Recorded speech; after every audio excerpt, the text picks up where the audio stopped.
Well, good afternoon, everyone. Thank you again for joining and tuning in to our midweek Hebrew word study. We are in the book of Daniel, chapter 3, and I hope you've been enjoying as we go through the book of Daniel. Again, trying not to get too deep into the Aramaic language, although I admit I can sometimes do that inadvertently. The Wednesday class is meant to be just a little bit less intensive that way because of the difference in the audience.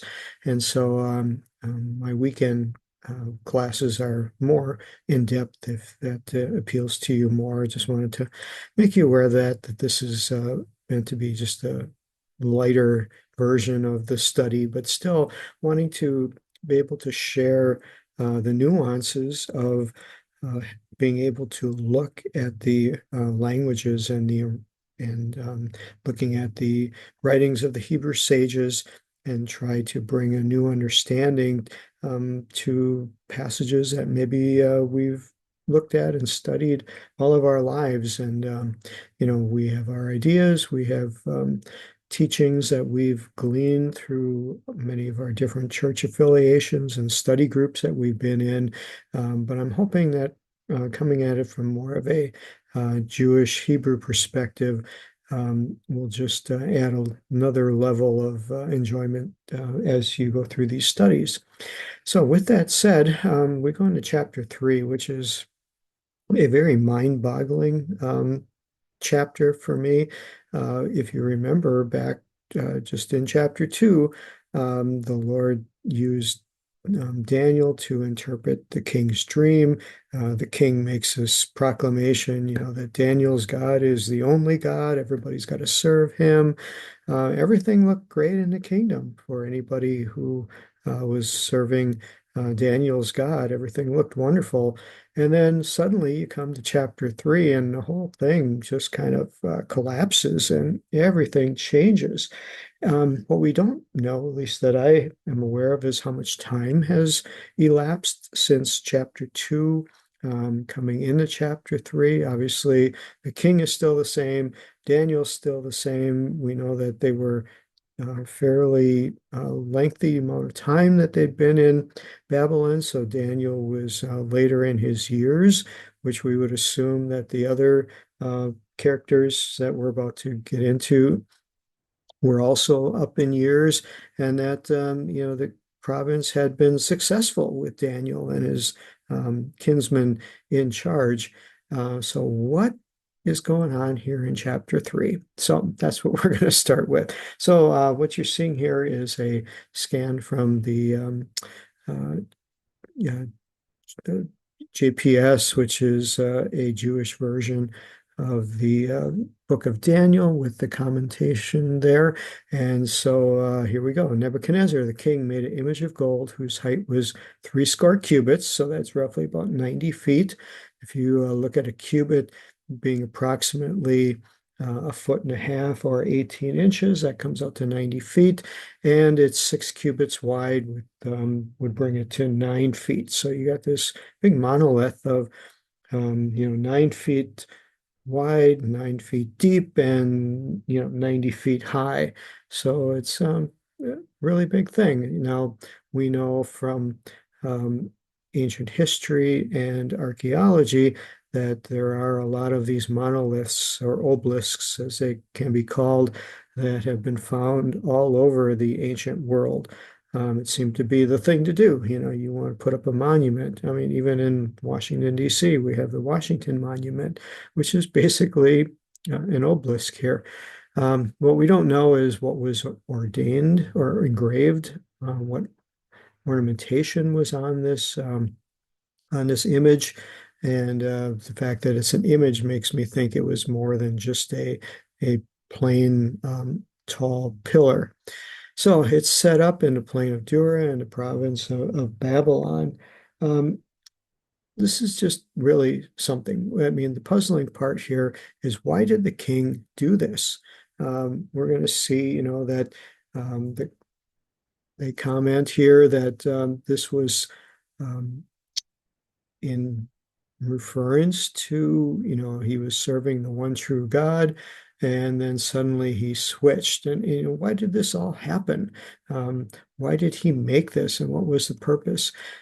What's interesting in some of the Jewish study groups that I'm privileged to sit in on is to hear um, things that I've never been exposed to, and as they relate their history of maintaining their Jewish identity through the centuries of time, they're very much aware of how the government of whatever country there happens to be Jewish people in can be very fickle and can turn on them. And so they're very careful about ever aligning with any government outside of Israel, because you never know what it's going to be from day to day. And especially with the history of persecution that the Jewish people have endured in Europe through the Middle Ages, through the different powers that would be in Spain and in England and in France, and then in Russia, the persecution and every country basically that they have felt, especially when the leadership of the king and the queen is aligned with, say, Christianity or some other religion. It usually means that the Jews suffer persecution. And so, again, here we see another evidence of it, that a king who was in favor of the Jewish people now suddenly loses that and switches sides. And so they're very, it's a warning to that they know not to align themselves with leaders who may turn on them.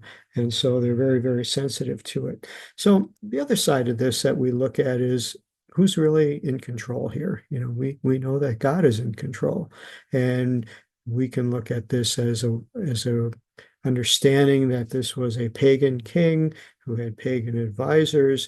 His heart really wasn't converted in a way to serve the one true God, the way Daniel was.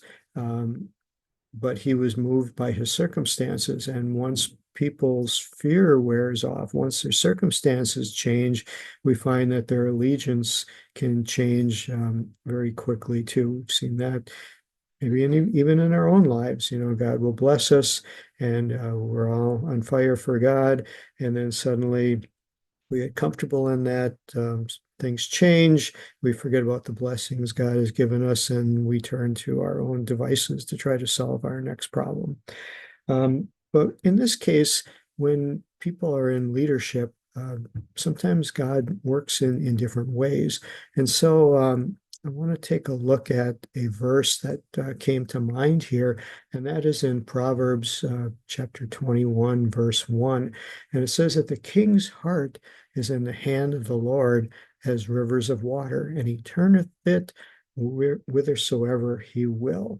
And I don't know if that is something that can be applied here, that, this is something that's being set up for the ability to show the power of the God of Israel. And that's kind of what I see being mentioned here in this narrative that I have highlighted in yellow, because when everything is going well, when things are comfortable, our faith is never really tested the way it is like when things go bad, when we're suffering, when there's an illness, when there's a tragedy, when there's not enough money to make it from day to day, and your belly's hurting because you don't have the food that you need. Life changes, things change, and so there's a lot of evidence showing that God sometimes allows things to happen. Maybe he doesn't orchestrate them, but he may allow them. And maybe this was an allowance of the king's heart being turned away from his previous position so that God could perform a miracle, could show himself strong. And so we see some of that being alluded to here. So the other thing here is that the Jewish commentators regard this act as a deliberate attempt to lead the Jews astray. That's another viewpoint that can be looked at here as to there's other forces working, and we're going to see this come up numerous times in the book of Daniel. Other forces, spiritual forces that are hindering uh, Daniel, hindering the move of God, and how people in important positions and places of power can be deceived by that and be used in ways that bring harm to the faithful of God. And so we get through verse 1, which just tells us a lot of all these things that are setting up. So when we get to verse 2, Nebuchadnezzar sent the king sent to gather together. And then there's these names of these people, a satrap, what is that? A prefect, governor, judges, treasurers, um, the counselors, the sheriffs, and all the rulers of the provinces which came to this dedication of the image which Nebuchadnezzar the king had set up. What we know here is this thing didn't come in a box from Amazon, and they didn't set it up with a team of people in one afternoon. This was something that has been building for quite a while. And so Daniel and his friends definitely had to know something was up. The people knew this was being built, and I'm sure there was all the office chatter at the water cooler saying, "Oh, look what Nebuchadnezzar is building. What do you think that's for?" And people were saying, "I know what it's for," and all the rumors going around. And then finally here, the proclamation is made. He summons his civil and military dignitaries. There's going to be this big, grand opening and unfurling. And so this word satrap caught my attention here. The Jewish commentators point out that it was an Aramaic term. They quote a Greek translation, again, trying to give some etymology of where the origin of the word comes from, protector of the realm and chief ruler of the province. So that's what they say. Let's see what Bible Hub might give us here. And what's nice is you open it up and now you get to see this Hebrew word. And even for me practicing reading it, this is quite a mouthful. You look at all the letters and it's La'achashtar Panaya. So a very interesting word, obviously a compound word. Hebrew doesn't have letters that are that long. And so we open it up and it says, okay, doesn't give us really anything. It calls it a satrap. It puts references in Daniel. We might see some in Ezra later on. And they're really, they don't do much to break it apart.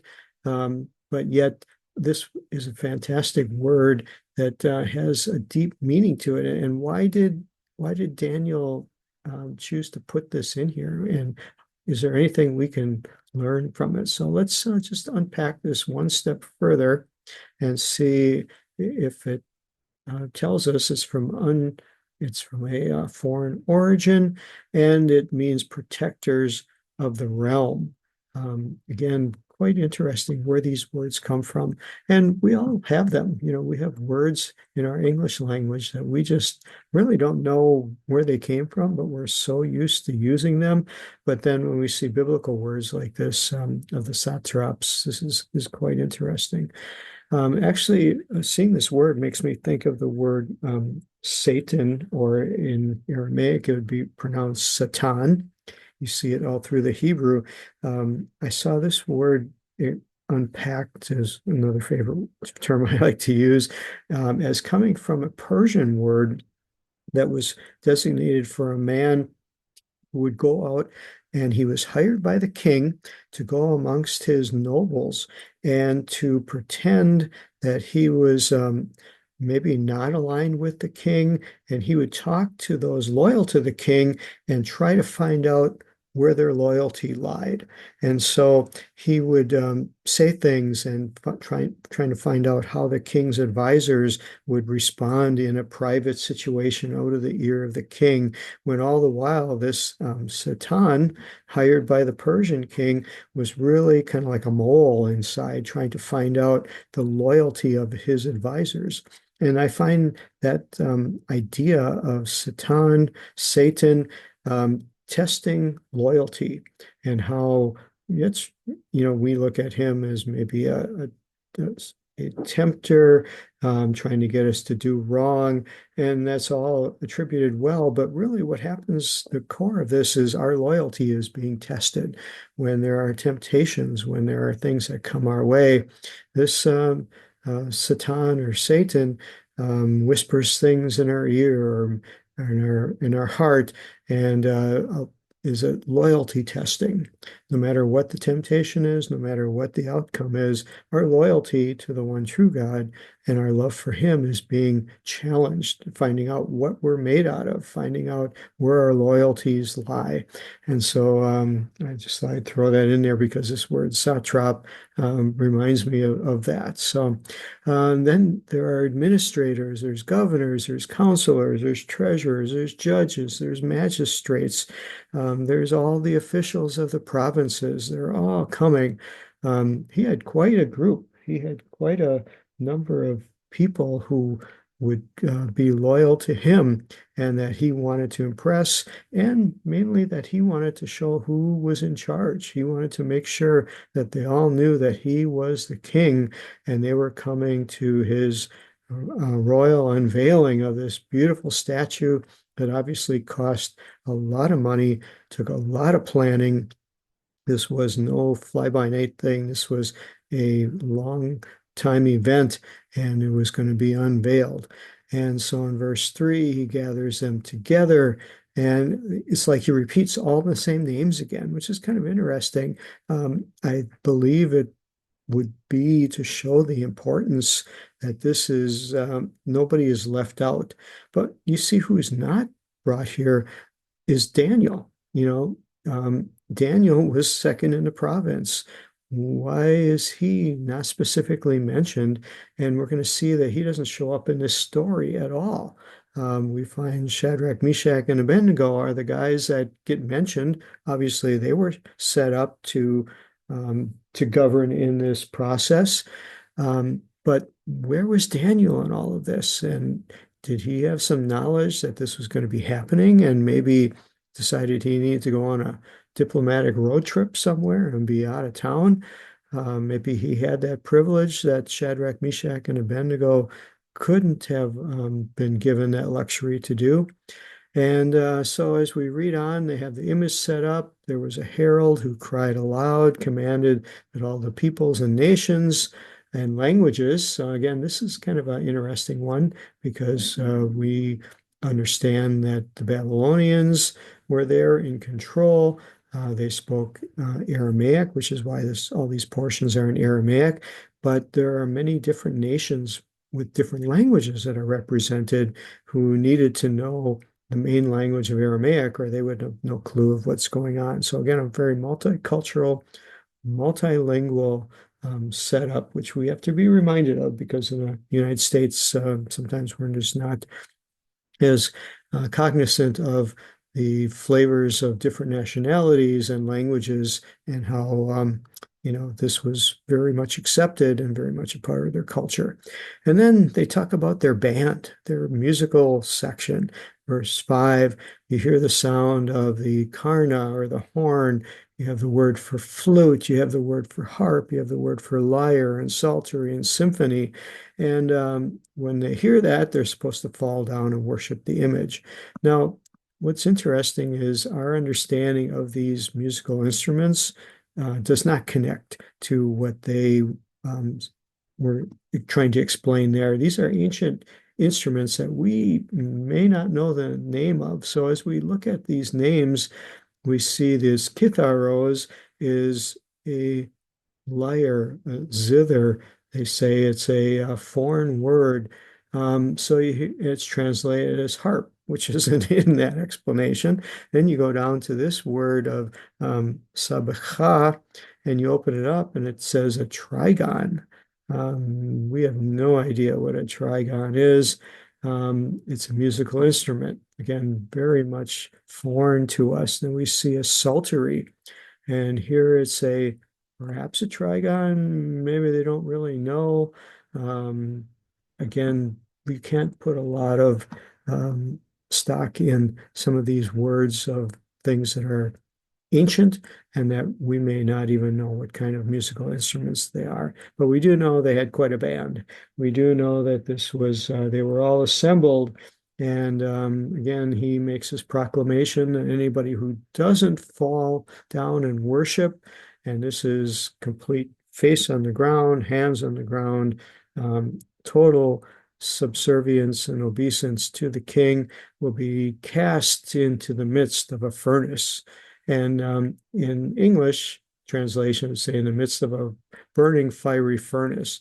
Well, this is a redundancy. Here in Hebrew, or in Aramaic, you have the atun, which is furnace. You have the nu'ara, which stands for fire. And then you have the yakidata, which is burning. You could have just said, throw them into the fire or throw them into the furnace. Why the triple adjectives describing a furnace would have fire? They didn't have natural gas. They didn't have anything else. This would have been wood burning.